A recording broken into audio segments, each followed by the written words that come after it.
Queremos darle la bienvenida a cada uno de ustedes en esta tarde, que el Señor les bendiga grande y poderosamente. Quiero decirles, queridos hermanos y amigos, que estamos estudiando una serie nueva, una serie de temas nuevos, muy importantes. Yo les voy a pedir de todo corazón de que nos concentremos. No va a ser muy largo el tema, no se preocupen, lo vamos a dividir tal vez en dos partes. Estamos hablando de la historia adventista. Ya tenemos dos temas grabados basados en el fuego de la Review Herald. ¿Por qué se incendió esa casa publicadora que para los años 1900 era una de las casas publicadoras más importantes y más grandes del mundo? Y esa casa publicadora pertenecía a la iglesia adventista. ¿Por qué Dios permitió que esa Review Herald se incendiara? Eso lo vimos en los temas que dimos, tema 1 y tema 2. El tema número 1 ya está en nuestro canal. Si usted no lo ha visto, puede ir y usted va a buscar ahí, va a buscar que el tema lleva el título es El fuego de la Review Herald. La parte número 2 ya muy pronto se va a subir, en los próximos días se va a subir para que usted lo pueda ver. El estudio de esta tarde es basado en la historia adventista.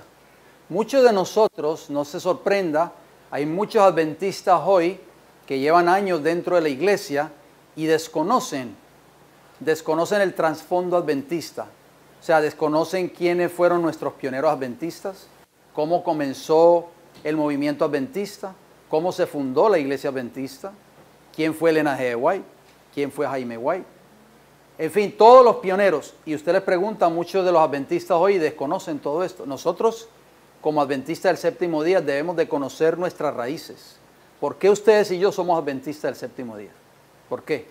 Debemos conocer todo eso y es por eso que hemos querido presentar estos estudios los sábados en la tarde, basados en la historia adventista. Así que les exhorto de que usted siempre trate de estar hasta donde sea posible, estar presente para que pueda escuchar y estar atento a estos mensajes tan importantes. El tema de hoy es muy importante, queridos hermanos. Lleva como título El clamor de medianoche. Esta es la parte número 1. ¿Han oído ustedes hablar de el clamor de medianoche? ¿Se les viene a la mente? Bien. Los 10 vírgenes. Bueno, vamos a ver un poquito de eso. Usted tiene razón, hermana Marva. Vayamos a Mateo capítulo 25. En Mateo 25, los primeros versículos, Cristo habla de una parábola muy importante. La parábola de las 10 vírgenes, ¿recuerdan? Bien, vamos a ver qué nos dice la Escritura. Mateo 25, versículo 1. Dice, entonces, dijo Jesús, el reino de los cielos será semejante a 10 vírgenes que tomando sus lámparas salieron a recibir al esposo. Versículo 2. 5 de ellas eran ¿qué? Prudentes y 5 insensatas. ¿Qué usted quiere hacer hoy en esta tarde? ¿Prudente o insensato? Prudentes. Muy bien. Vamos a ver qué sigue diciendo el texto bíblico. Mateo 25:3 dice, las insensatas, tomando sus lámparas, no tomaron consigo aceite. No vamos a entrar de lleno a esta parábola porque eso sería otro estudio. Esto es como una introducción al tema o al estudio de esta tarde. Versículo 4 de Mateo 25 dice, mas las prudentes tomaron aceite en sus vasijas juntamente con sus lámparas. O sea, las prudentes tenían tanto lámparas como aceite. Las insensatas o fatuas, como aparece en otras versiones de la Biblia, tenían solamente lámparas y no tenían aceite. En la Biblia, ¿qué es símbolo de la lámpara? La palabra. La palabra de Dios. ¿Qué dice el salmista David en el Salmo 119 y el versículo 105? Lámpara es a mis pies tu palabra y lumbrera a mi camino. ¿Y el aceite qué simboliza en la Biblia? O sea que 5 de esas vírgenes que eran las insensatas o fatuas tenían la Biblia en su mano, profesaban ser cristianas, profesaban ser del pueblo de Dios, pero les carecían ¿de qué? Del aceite, que es el Espíritu Santo. ¿Se acuerda que esta mañana hablamos de los frutos de la carne y los frutos del Espíritu, hermanos? Es muy importante que nosotros tomemos eso en consideración. Vamos a ver qué nos dice el versículo 5 de Mateo 25. Y tardándose el esposo, ¿quién es el esposo? Cabecearon todas y se durmieron. ¿Se durmieron solo 5? Todas. Noten lo que dice el versículo 6. Escuchen cómo dice. Y a la medianoche se oyó un clamor. He aquí viene el esposo. Salid a recibirle. Ahí vemos una foto de las vírgenes prudentes que tenían lámparas, pero también tenían aceite en sus lámparas. Esa expresión, el clamor de medianoche, ¿la han oído ustedes alguna vez? Aparte de lo que dice el libro de Mateo. Bien, vamos entonces a entrar de lleno. ¿Qué ocurrió? ¿Cuándo se dio por primera vez el clamor de medianoche? Y quiero decirles, queridos hermanos, este estudio es muy importante. ¿Saben por qué? Porque este clamor de medianoche, que se dio por primera vez en el año 1844, se va a volver a repetir en el tiempo del fin, antes de que Cristo venga.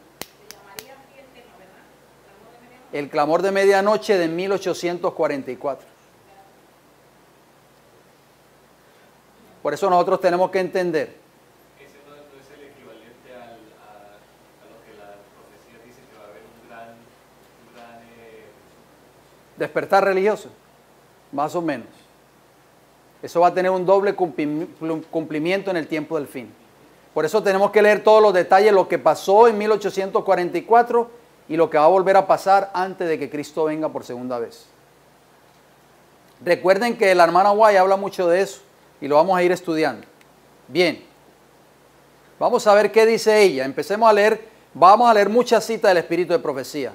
Si usted le da un poquito de sueño, quizás por el calor o porque comió un poquito de más, yo le exhorto a que se levante de su asiento y el sueño se le va a ir. Usted se va a dar cuenta, es una buena terapia. Dice así, escuchen bien, en el verano de 1844, ¿de qué año? Se dio un llamado a las iglesias de los Estados Unidos de Norteamérica, cuando el pueblo de Dios fue llamado a salir de ellas. Esta es una nota que estoy poniendo ahí para que nosotros tengamos una idea de lo que pasó en ese tiempo. Veamos brevemente algunas condiciones que existieron para que se diera el clamor de medianoche. Vamos a ver qué nos dice la Biblia. Esto es un principio bíblico que no falla, hermanos. Y tenemos que siempre tenerlo en mente. ¿Cuál es? Eclesiastés 1.9. ¿Qué dice Eclesiastés 1.9? ¿Qué es lo que fue? Lo mismo que será. ¿Qué es lo que ha sido hecho? Lo mismo que se hará. Y nada hay nuevo debajo del sol. O sea, lo mismo que ocurrió, en otras palabras, en 1844, con el clamor de medianoche, se va a repetir en el tiempo del fin antes de que Cristo venga. Empecemos con mensajes selectos. Tomo 2, página 449. Dice la mensajera del Señor lo siguiente. El Señor ha declarado, oigan bien, que la historia del pasado, ¿qué dice ella? Se repetirá cuando entremos en la obra final. ¿Se dan cuenta? ¿Qué es lo que fue? Clamor de medianoche en 1844. El movimiento adventista, cuando surge en la plataforma profética de Daniel 8:14. Noten lo que sigue diciendo la declaración. Todas estas citas ustedes las pueden apuntar. Hay que proclamar ante el mundo, ¿cuántas verdades? ¿Cuántas verdades? Todas las verdades que Él ha dado para estos últimos días. Muchos hoy quieren predicar estas verdades en sus respectivas iglesias y son silenciados, hermanos. Son marginados. Hay otros hermanos que yo conocemos que han sido inclusive hasta desfraternizados. ¿Sabe que hablé con un hermano recientemente en Costa Rica? Que tiene ya está comenzando un ministerio allá, muy bonito. él, cuando yo fui el año pasado a Costa Rica, yo llevé una literatura de las que nosotros tenemos acá. Y entonces fui al hogar de él. Él tristemente no pudo estar ahí en la reunión porque él estaba trabajando, pero su esposa nos atendió muy amablemente. Le dejamos la literatura. Gracias a Dios ha sido una bendición para él y para las personas con que él ha estado en contacto. Pero quiero decirles algo, un testimonio que me contó el hermano Rancés, que habló también con él. Había una muchacha nicaragüense que estaba de visita en Costa Rica y entonces se habló con este hermano. El hermano le dio una literatura para que ella se la llevara de regreso a Nicaragua. Cuando llegó a la iglesia adventista de Nicaragua, hermanos, le prohibieron todo que repartiera esa literatura, si no estoy mal, de acuerdo a lo que me dijo Rancés. ¿Y sabe qué le sucedió a la muchacha? La desfraternizaron, hermano. Hermano, a mí hace 23 años que me borraron a mí y a mi hija Ajá. en Puerto Rico. Ujú. Yo llegué aquí, me mandaron a buscar mi carta y nunca apareció. Ajá. Y yo nunca exigí nada. Hace 23 años que me lo borraron. Ajá. Como dicen en Santo Domingo, no trataron de mí. Borrada hace 23 años. Dice aquí esa cita, escuchen bien esa declaración, hermanos. Dice ella, hay que proclamar ante el mundo, ¿cuántas verdades? Todas las verdades que Él ha dado para esto. ¿Para qué días? Últimos días. Oiga, yo les hago una pregunta a ustedes. ¿Estamos viviendo en esos últimos días? Por eso yo les dije al principio, la Biblia nunca se equivoca. ¿Qué es lo que fue? Lo mismo que será. No hay nada nuevo debajo del sol. Empecemos por lo básico. Se predicó el Evangelio eterno y la segunda venida de Cristo. O sea, en el movimiento de 1844. Dice, la profecía del mensaje del primer ángel, revelada en la visión de Apocalipsis 14, encontró su cumplimiento en el movimiento adventista de 1840 a 1844. Tanto en Europa como en América, algunos hombres de fe y oración se sintieron profundamente conmovidos cuando su atención se concentró en las profecías y al examinar el registro inspirado, descubrieron evidencias convincentes de que el fin de todas las cosas estaba cerca. El Espíritu de Dios instó a sus siervos a dar la advertencia. Estamos hablando de los 1840 en adelante. ¿Qué pensarían esos siervos de Dios si estuvieran vivos y vieran la condición del mundo hoy? El Espíritu de Dios instó a sus siervos a dar la advertencia. El mensaje del Evangelio eterno se esparció por todas partes. Temed a Dios y darle gloria, porque la hora de su juicio ha llegado. Apocalipsis 14:7. Doquiera aparecieron los misioneros, se proclamaron también las buenas nuevas del pronto regreso de Jesús. ¿Estamos hablando de qué años, hermanos? 1840-44. Ok, 1840-1844. Muy bien.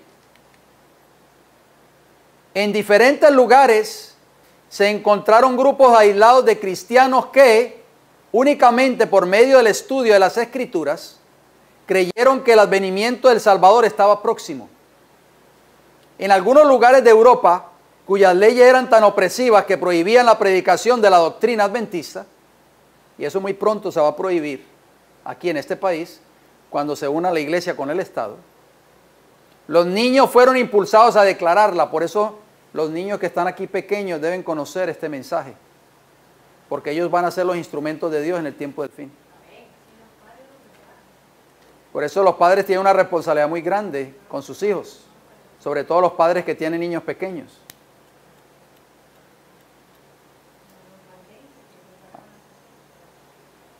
Dice que eran los niños fueron impulsados a declararla y muchos escucharon la solemne advertencia.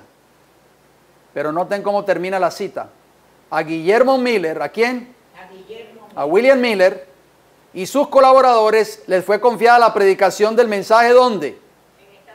En los Estados Unidos, y la luz que encendieron sus labores resplandeció hasta en tierras distantes. Acuérdense que en ese tiempo no había internet, en ese tiempo no había televisión, no había radio. Imaginen el fervor de este siervo de Dios, queridos hermanos. Termina la declaración diciendo, el Señor envió a su ángel para que tocara el corazón ¿de quién? De un granjero que no creía en la Biblia, a fin de inducirlo a escudriñar las profecías. La historia de la redención es un hermoso libro, escrito por Elena G. White, páginas 373 y 374. ¿Quién era Guillermo Miller antes de ser el gran predicador de la fe adventista? Un granjero. Y no creyente. El Señor puede usar gente humilde, queridos hermanos. Porque hoy, déjeme decirle con todo el respeto que se merecen los ministros y pastores, pero la gran mayoría de las personas hoy tienen sus ojos puestos en los grandes ministros populares del mundo. Y los laicos, los humildes laicos, siempre están en un segundo plano. Pero ¿saben qué? Cuando usted estudia la historia adventista, los pioneros adventistas, todos vienen de trasfondos humildes, granjeros, mecánicos, dejaron sus herramientas, dejaron sus campos, dejaron sus cosas. Todo, hermano, lo dejaron por causa del Evangelio y para la predicación del Evangelio.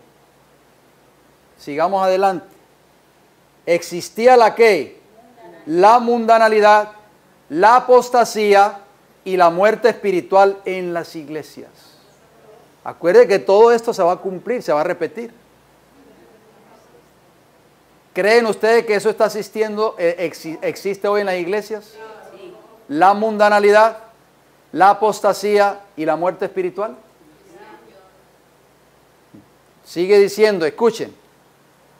Al continuar su examen de las profecías, Miller descubrió que los habitantes de la tierra estaban viviendo en las horas finales de la historia de este mundo, pero que no lo sabían. ¿Cuántos hoy, profesos cristianos, no saben que muy pronto se va a cerrar la gracia? Que el juicio investigador se va a terminar. Observó las iglesias, ¿cómo las vio Miller? Y vio que estaban corrompidas, que habían trasladado sus afectos de Jesús al mundo, que estaban buscando honores mundanales, en vez de los honores que vienen de lo alto, que luchaban por las riquezas terrenales, en vez de depositar sus tesoros en el cielo. ¿No es esto un cuadro similar a lo que está pasando hoy dentro de las iglesias del mundo cristiano? ¿Qué ustedes creen, queridos hermanos? ¿Sí o no? Hay que ser ciego para no verlo. Mire cómo sigue diciendo. Pudo ver, o sea Miller, ¿qué vio Miller en las iglesias? Hipocresía, oscuridad y muerte por todas partes. Muerte espiritual, queridos hermanos. Su espíritu se conmovió en su interior. Dios lo llamó para que abandonara su granja. Era un granjero. Así como llamó a Eliseo para que dejara sus bueyes en el campo de labor a fin de seguir a Elías. Mire lo que dice ahí. Todo lo que está en amarillo yo lo pongo así para resaltar más la declaración. La condición de una iglesia impía en un mundo sumido en la maldad abrumaba el alma de los verdaderos atalayas. Una iglesia impía en un mundo de maldad. ¿Qué le parece a usted? ¿Cuál era la diferencia? Ninguna. Los que profesaban ser religiosos descubrían que estaban confiando en una falsa seguridad. Vieron su apostasía, su mundanalidad, su incredulidad, su orgullo y su egoísmo. Así estaba la iglesia en los días de Miller. La historia de la redención, páginas 374, 375 y 376. Si usted tiene ese libro, léase de nuevo esos capítulos.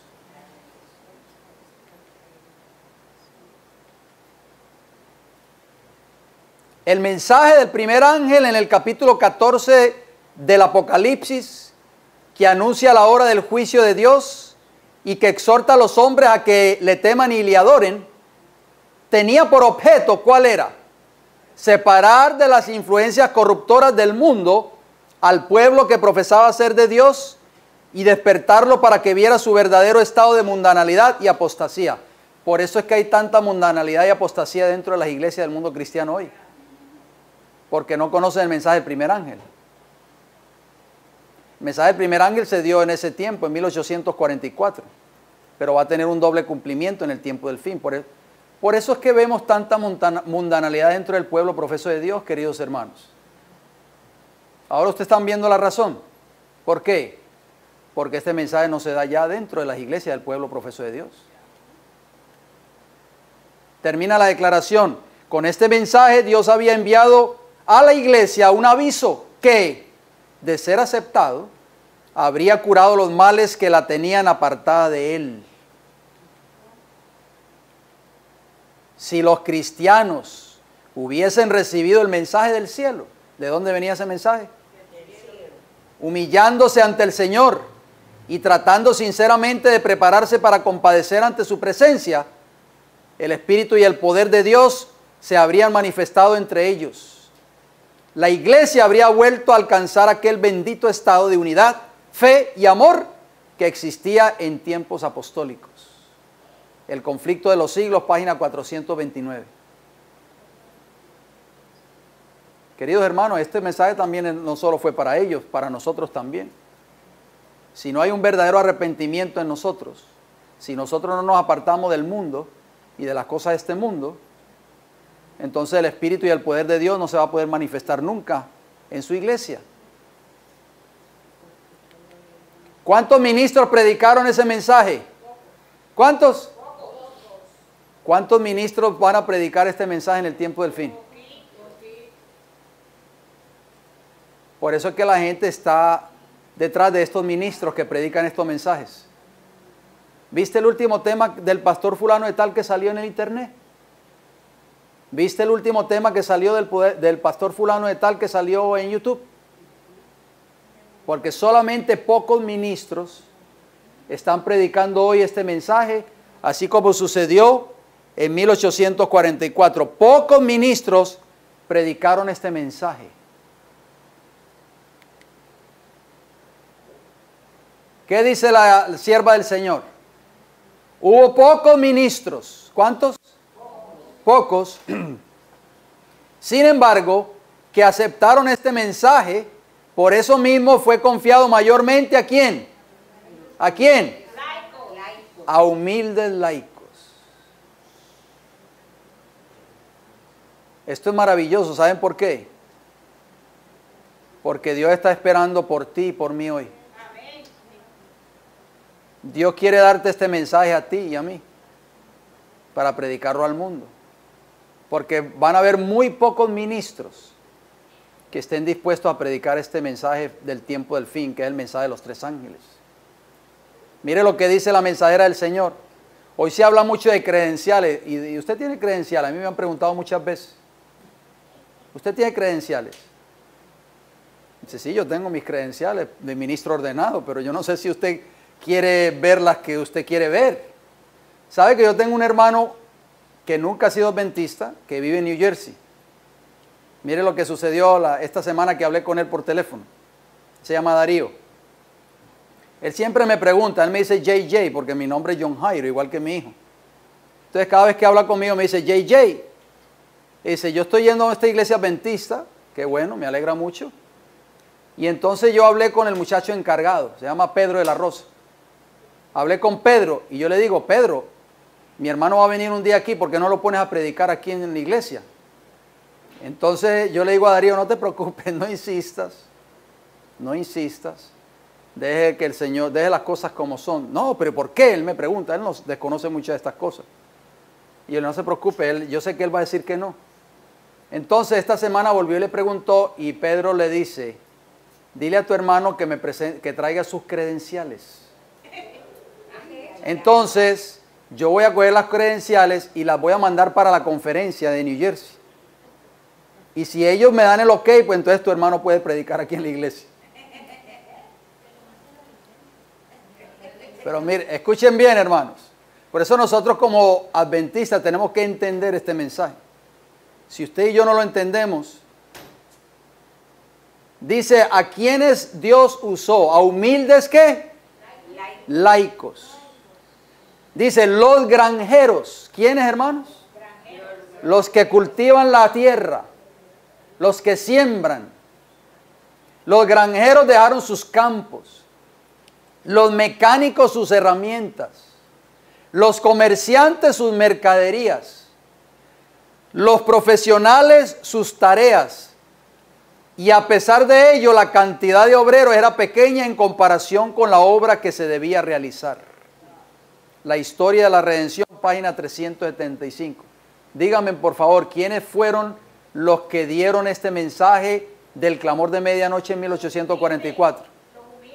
Los laicos, los granjeros, los mecánicos, los comerciantes y los profesionales.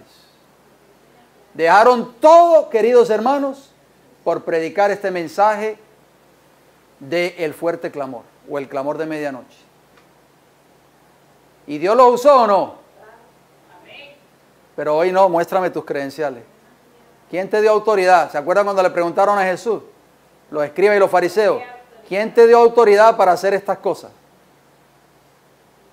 ¿Por qué? ¿Por qué tú volcaste las mesas? ¿Por qué echaste los cambistas del templo? ¿Quién te dio esa autoridad? ¿Y qué les dijo Jesús? Bueno, ustedes quieren que yo les conteste, yo les voy a hacer una pregunta. Si ustedes me contestan, yo les digo con qué autoridad yo hago estas cosas. Ustedes conocen la historia. Vi que Dios estaba en la proclamación del tiempo en 1843. ¿Dios estaba detrás de esa proclamación, sí o no? Sí. ¿Y quién eran los que estaban proclamando ese mensaje? Los granjeros, los mecánicos, todas esas personas laicos humildes. Dice, era su propósito despertar a la gente y colocarla en un punto de prueba donde se decidiese en pro o en contra de la verdad. Algunos ministros, ¿cuántos ministros? Algunos, no dice todos. Algunos ministros se convirtieron se convencieron de la exactitud de los cálculos y las interpretaciones dadas a los periódicos proféticos o a los períodos proféticos y renunciando a su orgullo, ¿a qué, hermanos? Ay, eso sí que es fuerte en el ser humano, el orgullo. Yo estudié en tal universidad. Yo estudié 20 años en tal universidad. Tengo un doctorado en tal. Tengo un doctorado en filosofía. Tengo un PH en tal. Dice que se convencieron de la exactitud de los cálculos y las interpretaciones dadas a los períodos proféticos y renunciando a su orgullo, a sus emolumentos y a sus parroquias, fueron de lugar en lugar para proclamar el mensaje. Muchos ministros, algunos. Pero como este mensaje del cielo solo podía encontrar cabida en el corazón de algunos de los que se llamaban ministros de Cristo, oigan bien cómo termina la cita, la obra fue confiada a muchos que no eran, ¿qué? Predicadores. Primero escrito, página 232. Así que no digas que yo no puedo predicar. Dios te puede usar a ti hoy. Y Dios está buscando a hombres y mujeres como tú y como yo para predicar este mensaje. Mire cómo sigue diciendo la sierva del Señor. Los hombres de mayor talento, ¿quiénes? Los hombres de mayor talento. No fueron los primeros en recibir este mensaje, oigan. Sino que fueron enviados ángeles a los humildes y devotos. Y los constriñeron a pregonar el clamor. Aquí viene el esposo, salid a recibirle. Primero escrito, página 232. Alabado sea el Señor. Porque Dios va a hacer esa misma obra en el tiempo del fin. Pero con aquellos que se consagran en su servicio. Amén. Pero el mundo está hoy pendiente ¿de quién? De los grandes pastores de fama internacional.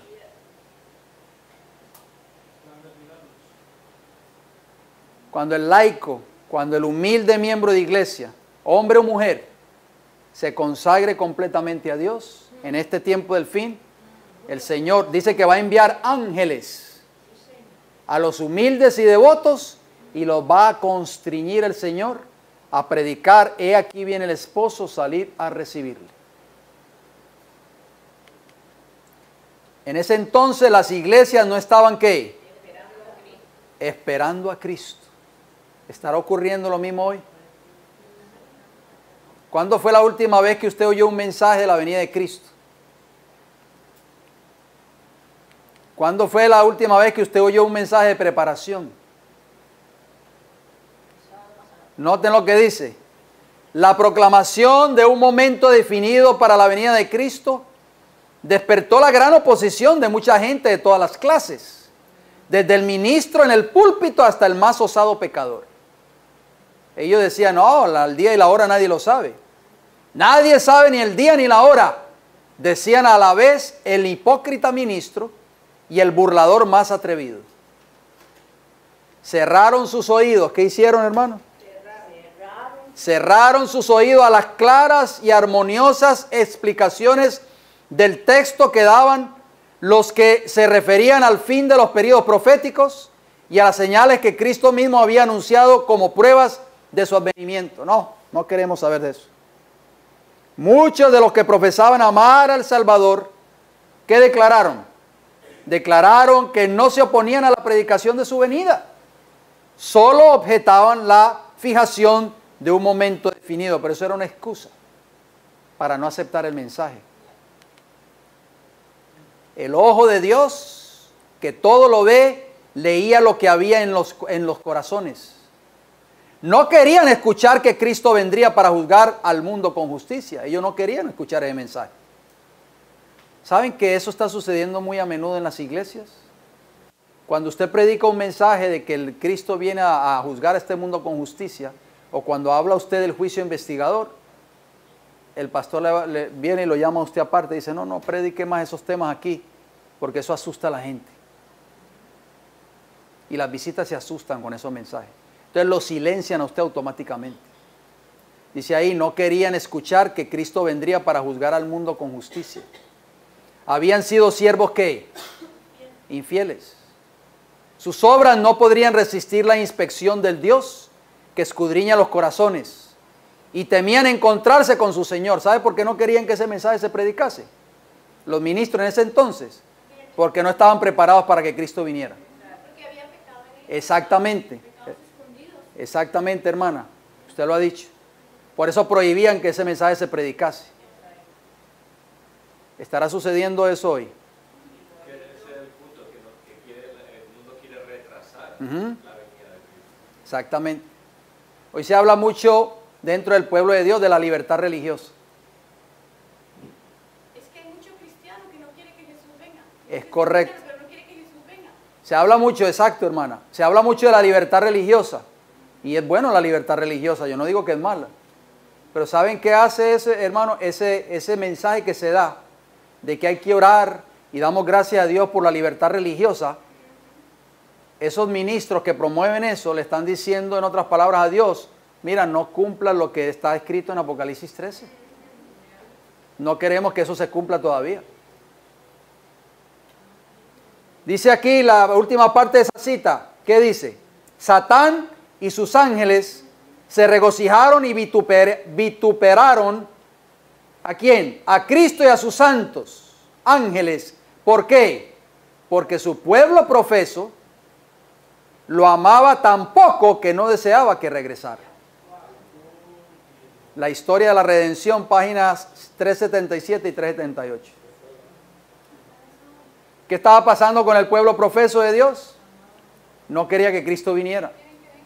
Mire, hay muchas personas que dicen que Cristo no...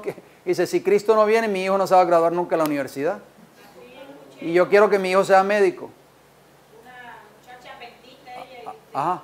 yo quiero que Cristo venga, pero yo quiero que mi hija se gradúe de ingeniera y la otra de... Ajá. Yo digo, wow, tan pequeña. Mire, 15 años. esto que ustedes están leyendo aquí, hermanos, que aparece ahí, eso fue lo que sucedió en el movimiento adventista de 1844. Recuerde el principio bíblico de Eclesiastés 1:9. ¿Qué es lo que fue? Lo mismo que será. ¿Qué sucedió en ese tiempo nuevamente? Los falsos pastores predicaban ¿qué? Mensajes de paz y seguridad. Pregunto, ¿se estará repitiendo eso dentro del pueblo de Dios? ¿Saben que esta semana me llamó una hermana? Ustedes se acuerdan de la hermana Elsie, ¿verdad? De nuestra hermana de iglesia. Ella está viviendo en Pensilvania porque el hijo de ella se mudó. La mamá de la esposa del hijo de la hermana Elsie, se llama Ena, me llamó y me dice, hermano, necesito que me mande material, por favor. Necesito esos temas que ustedes predican allá en la iglesia, en Tampa. Mándeme los periodiquitos, por favor. Yo le dije, hermana Ena, ¿y qué pasó? Usted está, me dijo, sí, nos están llevando, nos recogen y nos llevan a la iglesia los sábados. Y yo le dije, ¿cómo está el mensaje ahí en la iglesia, querida hermana Ena? Y dice, ya usted sabe, por encimita nada más. ¿Por qué, hermanos? Y esto es en toda parte, no crean que eso solamente. Porque ahí es donde se cumple que la iglesia está dormida. El enemigo quiere que nosotros como miembros estemos dormidos, por eso es que no podemos mirar a los hermanos entre nosotros mismos, porque eso nos va a llevar a dormir. Exacto. Los pastores falsos predicaban cosas que halagüeñas, mensajes de paz y qué, y seguridad. Estaba hablando de una hermana que ya tiene más de 80 años. Me lo dijo esta semana que hablé con ella. Yo le voy a mandar un material esta semana. Noten lo que dice la sierva del Señor. Escuchen esta cita. Los atalayas infieles, ¿cómo eran esos atalayas? Infieles, estorbaban el progreso de la obra de Dios. Cuando la gente comenzaba a inquietarse, los miembros de la iglesia, y a buscar el camino de la salvación, esos dirigentes se interponían entre ellos y la verdad y trataban de calmar sus temores mediante falsas interpretaciones de la palabra de Dios. No, eso no viene todavía. La ley dominical, ¿quién dice eso? No hable de eso aquí en la iglesia. Eso todavía falta mucho. Quizás 50, 60 años. Mire cómo termina la segunda parte. A esa obra se unieron ¿quiénes? Satanás y los ministros no consagrados para clamar paz, paz, cuando Dios no había hablado de paz. Estamos hablando de los años 1844 en adelante, hermano. ¿Qué pensará Dios del tiempo que estamos viviendo hoy? Han pasado más de 100 años, querida iglesia. Como los fariseos de los días de Cristo, muchos no quisieron entrar en el reino de los cielos y se lo impidieron a los que estaban por entrar. La sangre de esas almas les será requerida. La historia de la redención, página 378. Yo no quisiera estar en los zapatos de esos ministros, queridos hermanos. Estos ministros negligentes de hoy día, que solamente se dedican a predicar mensajes de paz y seguridad, a contar chistes desde el púlpito. Esos ministros le van a tener que dar una cuenta muy grande a Dios. Por eso este servidor quien les habla, yo tengo una responsabilidad ante los ojos de Dios como ministro. ¿Por qué? Porque yo no quiero que vuestra sangre en el día del juicio caiga sobre mi cabeza, queridos hermanos.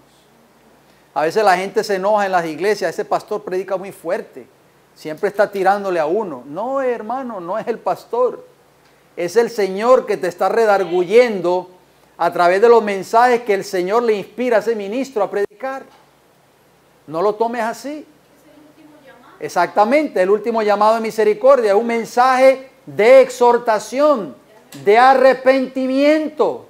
Estos ministros de esa época, que fueron atalayas infieles, así como dice la cita, ¿qué va a pasar con ellos, hermano? Cuando Cristo venga en el día del juicio. Les va a pedir cuenta por esas almas. Salvador, te iba a decir algo rapidito, porque esto no sale en el micrófono, sus comentarios, pero tiene que hablar bien fuerte. Diga, hermanito, rápido, por favor. ¿Este libro es el primer escrito o no? Esta historia de la redención, usted lo puede bajar a su teléfono móvil. Esa es la ventaja que tenemos hoy, queridos hermanos. Quizá ya estos libros, usted va a la librería adventista y ya usted no los encuentra, porque muchos de ellos ya lo han dejado de publicar.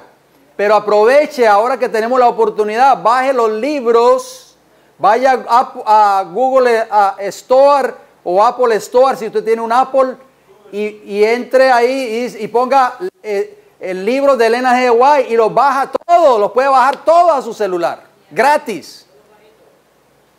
Y ahí usted puede leer esas declaraciones. Mire cómo sigue diciendo el espíritu de profecía. Muchos pastores del rebaño, ¿cuántos? ¿Pocos o muchos?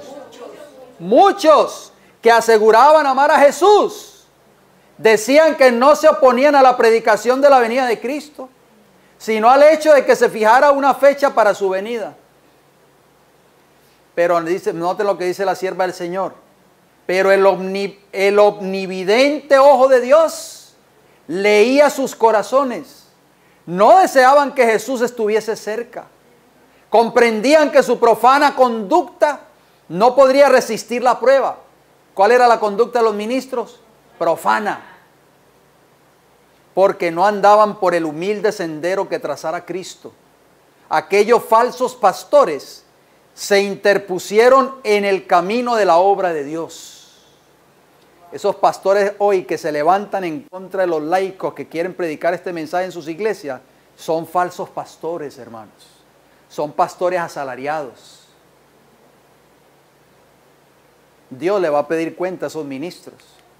Mire cómo termina la cita, esto sí está en primeros escritos. La verdad predicada con poder convincente despertó a la gente, que como el carcelero empezó a preguntar, ¿qué debo hacer para ser salvo? Pero los malos pastores, ¿había malos pastores en ese tiempo? ¿Los hay hoy? Claro que sí. Los malos pastores se interpusieron entre la verdad y los oyentes, predicando cosas halagadoras para apartarlos de la verdad. Chistes, anécdotas de todos los lados. La gente dice, pero si este hombre solo cuenta chistes, solo cuenta historia nada más, que se fue para Santo Domingo, que estuvo allá en la casa de la mamá. Exactamente, experiencias personales. ¿Se unieron con quién, hermanos? ¿Con quién se unieron? ¿Con quién están estos pastores unidos? Con Satanás y sus ángeles para clamar, paz, paz. Cuando no había paz, quienes amaban sus comodidades y estaban contentos lejos de Dios, no quisieron que se los despertase de su carnal seguridad. Vamos a ver uno de esos pastores en nuestro próximo estudio. Lo vamos a traer aquí en video para que ustedes vean.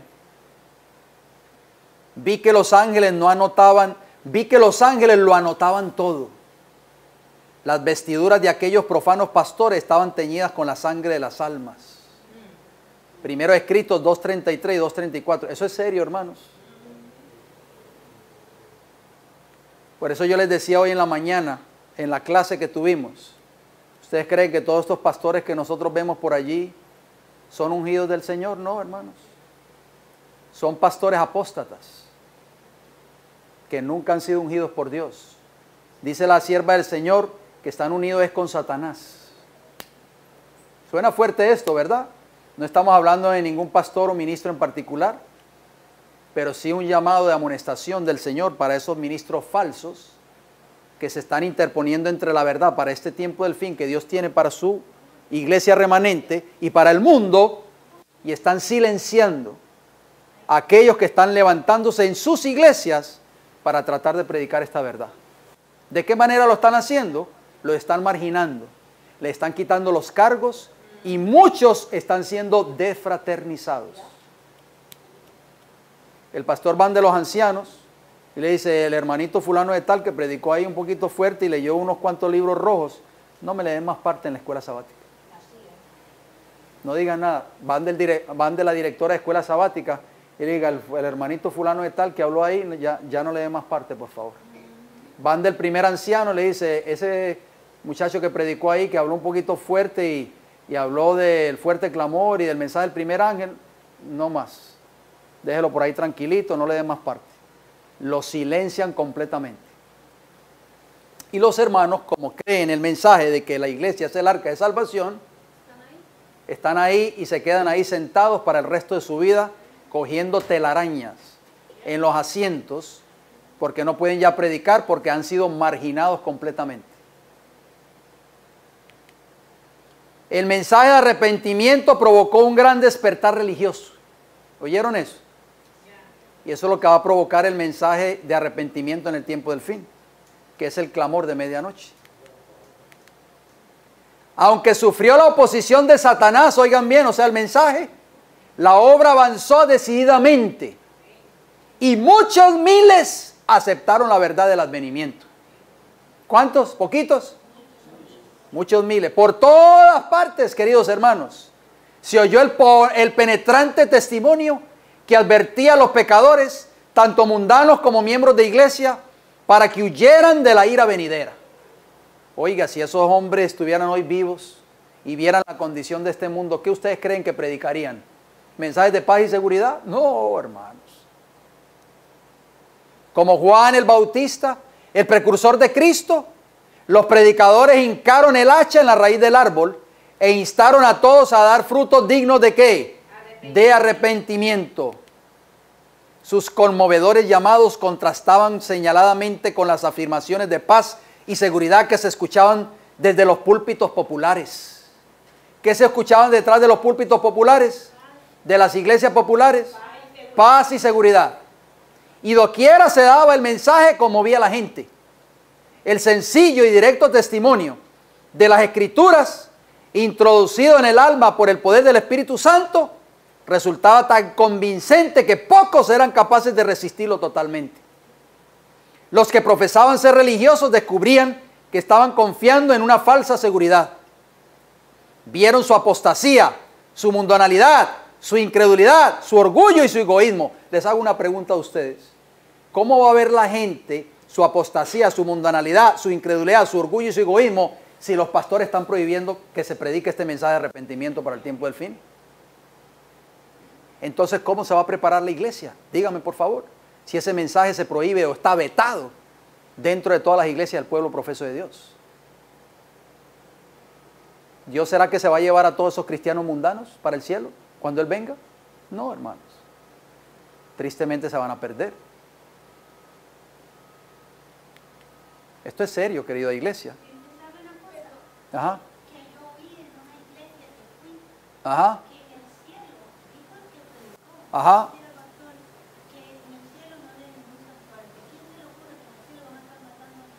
Ay, por favor, que en el cielo no va a haber santuario. Bueno, ay, Señor. Diga, hermanita. Hablen fuerte porque esto, no sé si la voz de ustedes se va a escuchar. Ajá, por favor. Lo que pasa es que hay un mal concepto Ajá. dentro de la iglesia. Nosotros muchas veces estamos en la iglesia y nos estamos comparando con el mundo. Ajá. Y aquellos que no nos comparamos con el mundo, nos comparamos entre nosotros mismos. Ajá. Pero vemos muy pocos que nos comparamos con Jesús. Porque cuando yo me comparo con Jesús me doy cuenta de mis faltas porque Él me las muestra. Entonces, una parte estamos durmiendo al compararnos con el mundo y entonces decimos, como no estamos haciendo las cosas del mundo, estamos salvos. Ya. Y sucede que estamos como dicen, en luz roja, porque no estamos adentro viviendo como Jesús quiere, pero tampoco estamos ayudando al mundo. Exacto. Lo estamos condenando y el mundo está perdido porque no conocen a Jesús y nosotros estamos perdidos pensando que conocemos a Jesús. Es bien peligroso saber cada cual realmente qué es lo que estamos haciendo acá. Exacto. ¿Qué es que le estamos sirviendo? Por eso es que necesitamos escuchar este mensaje del clamor de medianoche, que es un mensaje que nos va a llevar al arrepentimiento y al abandono de todo lo que es el pecado. ¿Estamos de acuerdo, querida iglesia? Brevemente, hermanita, por favor. Mi vecina me estaba acechando, me dijo que no me veía. Pero cuando yo llegué, ella corrió y me dice, vecina, ¿veniste? Le digo, sí. Me dice, ¿sabes una cosa? Yo tengo que decirte algo. Yo he dado el mensaje a ella en los estudios, pero ella es de los domingos. Ajá. Ella no quiere saber del sábado ni nada de eso. Pero me dice, ¿sabe qué? Ya no vuelvo a ir a mi iglesia, porque los pastores no están predicando que Jesús ya viene pronto. Entonces dije yo, oh, Dios de la gloria me viene a decir a mí. Y ahí aproveché a decirle, como tú dices ahora, este es el momento de que van a venir a hacer preguntas, a buscar a nosotros, para que nosotros le digamos que Jesús ya está a la puerta. Así es. Mire cómo termina esa declaración, hermanos. Muchos buscaron al Señor arrepentidos y humillados. Los afectos que por tanto tiempo habían depositado en las cosas terrenales, los depositaron entonces en el cielo. La iglesia de hoy, del pueblo de Dios, ¿está aferrada a las cosas de este mundo? ¿Qué ustedes creen? ¿Sí o no? El Espíritu de Dios descendió sobre ellos y con corazones ablandados y subyugados se unieron con los que proclamaban: temed a Dios y dadle gloria, porque la hora de su juicio ha llegado. Apocalipsis 14:7. Los pecadores preguntaban llorando: ¿qué debo hacer para ser salvo? Mire cómo termina la cita. Aquellos cuyas vidas estaban manchadas por la deshonestidad anhelaban hacer restitución. Todos los que encontraban paz en Cristo ansiaban que otros compartieran esa bendición. Los corazones de los padres se volvieron a los hijos y los de estos a sus padres. Las barreras del orgullo y la reserva desaparecieron. Se hicieron confesiones sinceras y los miembros de la familia trabajaron para la salvación de sus seres queridos. A menudo se oían fervorosas intercesiones. Por todas partes había almas profundamente angustiadas que intercedían ante Dios. Muchos lucharon toda la noche en oración para estar seguros de que sus pecados habían sido perdonados o por la conversión de parientes y vecinos. Oiga, esta experiencia, la iglesia está experimentando esto hoy. La fe ferviente y decidida lograba sus propósitos. Si el pueblo de Dios hubiera continuado siendo tan importuno en la oración para presentar sus peticiones ante el trono de la gracia, tendría una experiencia mucho más rica de la que ahora posee. Termino aquí la cita de esta manera. Hay muy poca oración, hermanos. Muy poca comprensión verdadera del pecado. Y la falta de una fe viviente deja a muchos destituidos de la gracia tan ricamente provista por nuestro misericordioso Redentor. Toda clase de gente se congregaba en las reuniones adventistas, oigan bien. ¿Por qué será que en nuestras reuniones escasea la gente? Los ricos y los pobres, los encumbrados y los humildes estaban, por diversos motivos, ansiosos de escuchar por sí mismos la doctrina del segundo advenimiento. El Señor mantenía en jaque el espíritu de oposición mientras sus siervos exponían las razones de su fe. A veces los instrumentos eran débiles, eran gente humilde, pero el Espíritu de Dios daba poder a su verdad. La presencia de los santos ángeles se sentía en esas reuniones y muchos se unían diariamente a los creyentes. Cuando se repetían las evidencias del pronto regreso de Cristo, vastas multitudes escuchaban esas solemnes palabras en completo silencio. Parecía que el cielo y la tierra se acercaban. El poder de Dios se manifestaba entre los jóvenes, oigan bien, los ancianos y la gente madura. Regresaban a sus hogares con alabanzas en los labios y alegres voces resonaban en el aire tranquilo de la noche. Ninguno de los que asistió a esas reuniones, o sea, esas reuniones adventistas, podrá olvidar jamás esas escenas tan profundamente interesantes. La historia de la redención, página 375 a la 377. Hermano Rafael, ¿usted iba a decir algo? Sí, pero creo que después lo comparto privadamente porque es una cita que encontré Ok. en el conflicto de los siglos que respalda lo que ha dicho. Vamos a 5 minutos más y terminamos. Esto va a tener una segunda parte, quizás en nuestra próxima intervención lo vamos a tener, pero no se lo puede perder. Todas las clases de la sociedad se agolpaban, ¿dónde? En las reuniones de los adventistas. Oiga.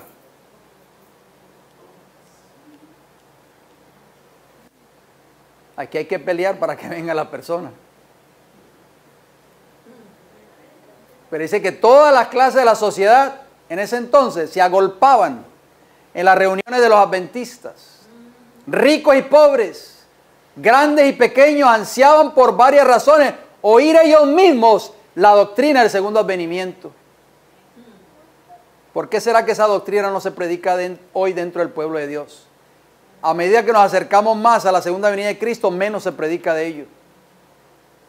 El Señor contenía el espíritu de oposición, oigan bien, mientras que sus siervos daban razón de su fe. A veces el instrumento era débil, pero el Espíritu de Dios daba poder a su verdad. Se sentía en esas asambleas, ¿qué cosa? La presencia de los santos ángeles. Amén. Y cada día muchas personas eran añadidas al número de los creyentes. Wow, qué tremendo, hermanos. Termino con esta cita. Siempre que se exponían los argumentos en favor de la próxima venida de Cristo, había grandes multitudes que escuchaban embelesadas. Wow, qué mensaje. Nunca había escuchado un mensaje como eso. ¿Por qué no existe eso hoy dentro del pueblo de Dios? Porque ya esos mensajes ya no existen, ya no se predican. Dice, no parecía sino que el cielo y la tierra se juntaban. El poder de Dios era sentido ¿por quién? Por ancianos, jóvenes y adultos. Los hombres volvían a sus casas cantando alabanzas. Amén. Y sus alegres acentos rompían el silencio de la noche. Ninguno de los que asistieron a las reuniones podrá olvidar jamás escenas de tan vivo interés. El conflicto de los siglos, página 419. Eso, mis queridos hermanos, fue un verdadero reavivamiento. Pero ¿cómo va a haber un reavivamiento dentro del pueblo de Dios hoy si esos mensajes no se predican? Dígame, por favor. ¿Ah?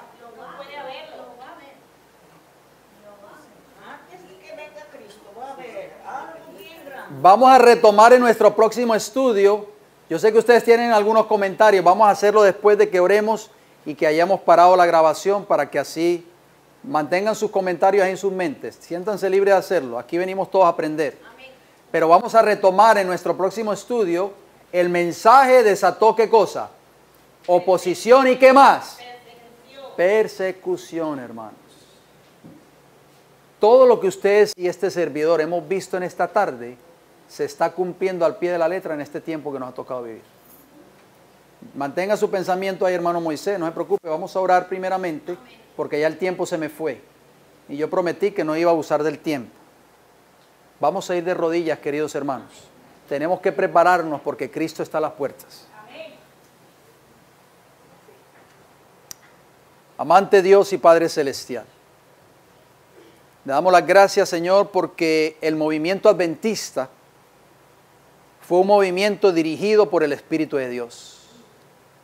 Los ángeles de Jehová asistieron a cada uno de esos siervos fieles, como Guillermo Miller, que era un granjero humilde y fue usado poderosamente para predicar este mensaje del tiempo del fin. Gracias a ese movimiento y gracias a esos hombres fieles que tuvieron que resistir la oposición, el oprobio, la persecución, el escarnio de los líderes religiosos de su tiempo. Gracias a esos hombres fieles, Señor, nosotros estamos aquí en esta tarde y hemos conocido este maravilloso mensaje adventista para el tiempo del fin. Le rogamos, Padre Celestial, de que usted nos ayude a vivir este mensaje en nuestras vidas. Que nos ayude, que nos pueda usted, el Espíritu Santo nos lleve a un verdadero arrepentimiento. Un arrepentimiento genuino, verdadero, para la gloria y la honra de su santo y bendito nombre. Padre Celestial, ayúdanos a levantarnos como un solo hombre y llevar estas buenas nuevas de salvación, el mensaje adventista, el verdadero mensaje adventista que usted le dio a esta iglesia, Señor, que sabemos que es un mensaje de carácter celestial. Ayúdanos a conocerlo y a compartirlo con otros que no lo conocen. Le damos las gracias y le pedimos todos estos favores en el bendito nombre de Cristo Jesús. Amén. Que el Señor les bendiga grande y poderosamente a cada uno de ustedes.